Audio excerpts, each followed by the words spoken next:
you've recorded numerous albums, man. So say, what's your writing process, man? How does the writing process go? Because you got some great lyrics and all that, man. Some great guitar licks and all that. So well, it kind of changes depending on the song, but most of the time it'll be either I'll start off with a guitar riff or some kind of instrumental thing, and then I'll put the lyrics on top. I'll kind of like figure out what the song sounds like it's about, and then kind of write from my experience to that.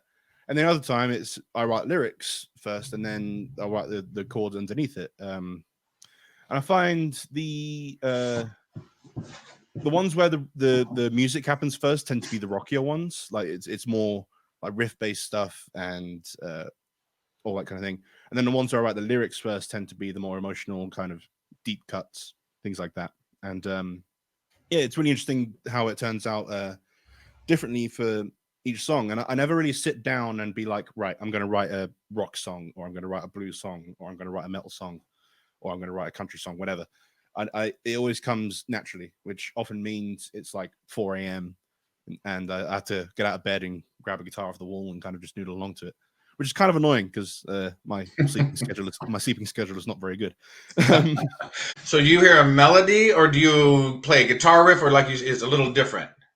It can be from anything, really. A lot of the time, I'll spend. I don't really practice in the traditional sense. I basically noodle incessantly for hours on end, and a lot of the time I'll get some cool little things out of that just from off the top of the head, and just kind of stumble across a bunch of things. Really, that'll be when the riff kind of comes together more than the lyrics.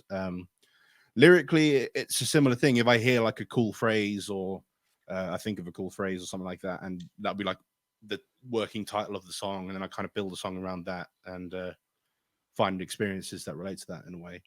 But yeah, it's hard to say how you do it because there's many infinite ways of doing it in a way. But yeah, commonly it's more just like noodling around and kind of just messing around all the time.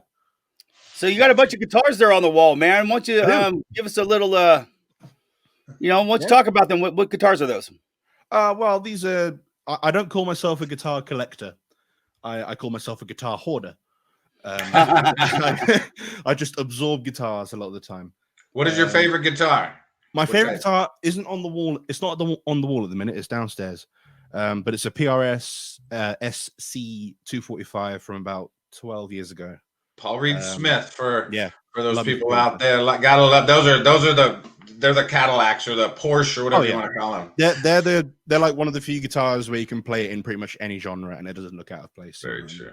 But I can walk you through a couple of these if you want. Go ahead. My other number one, because I don't like having number twos, would be my Les Paul. Nice. It's actually a sorry, I need to put more on the mic. It's actually a Joe Bonamassa signature guitar. Because I'm a huge fan of his. He's one of my biggest influences. And when I was this would be about probably 9 years old now, something like that. I just wanted to be him. So I scrounged up the money to be able to afford this. And I actually remember I never actually played this guitar before I bought it because I was that much of a Bonamassa nerd. You just said I'm buying it. It's exactly. I want it. So I'm buying it. It's gold. It's pretty, and it's got Gibson on it, so it means it's going to be good.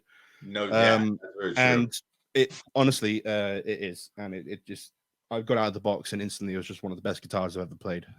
Certainly at the time. It just feels, it's not like a full fat,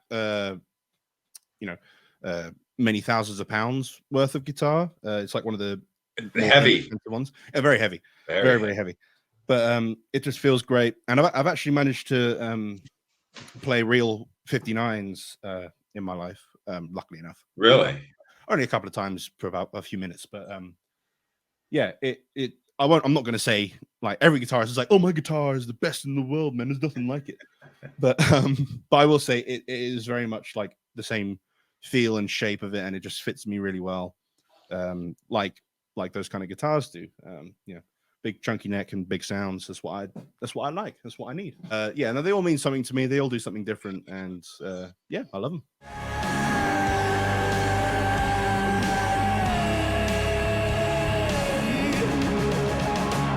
when I tell